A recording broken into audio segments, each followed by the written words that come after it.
ഒരു ഉപകാരവും ഉപദ്രവവും ഇല്ലാത്ത നായ വരെ കല്ലെടുത്തെറിയൽ ഹറാമാണ്.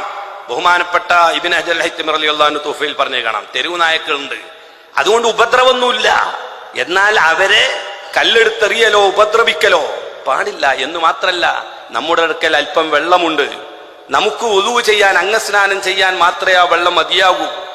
എങ്കിൽ തന്നെ ഒരു നായ അവിടെ ദാഹിക്കുന്നുണ്ട്, വിഷമിക്കുന്നുണ്ട് എങ്കിൽ ഈ വെള്ളം കൊണ്ട് ഈ മുസ്ലിം നിസ്കരിക്കാൻ വേണ്ടി വുളൂ ചെയ്യുന്നത് നരകം കിട്ടാൻ കാരണമാകുന്ന നിഷിദ്ധമായ ഹറാമെന്ന് പറയുന്ന നമ്മുടെ ഭാഷയിൽ ആണ് എന്ന് കർമ്മശാസ്ത്ര പണ്ഡിതന്മാരെല്ലാവരും രേഖപ്പെടുത്തി വെച്ചാണ്.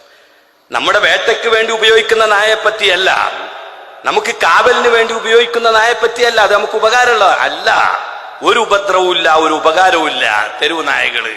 അങ്ങനത്തെ നായയാണെങ്കിൽ തന്നെയും നീ അള്ളാഹുവിന് ചെയ്യുന്ന ഏറ്റവും വലിയ ഇബാദത്ത്, ആരാധനയാണല്ലോ നിസ്കാരം. ആ നിസ്കാരത്തിന്റെ സാധുതക്കുള്ള അംഗസ്നാനത്തിന് ആവശ്യമായ വെള്ളം മാത്രമാണ് നിന്റെ കയ്യിലുള്ളത് എങ്കിൽ, ഒരു നായ ദാഹിച്ച് വിഷമിക്കും, നീ അതുകൊണ്ട് വുളൂ ചെയ്താൽ, അംഗസ്നാനം ചെയ്താലെങ്കിൽ നീ അംഗസ്നാനം ചെയ്ത് നിസ്കരിക്കാൻ പാടില്ല, തയമ്മും ചെയ്തിട്ട് നിസ്കാരം നിർവഹിക്കുക.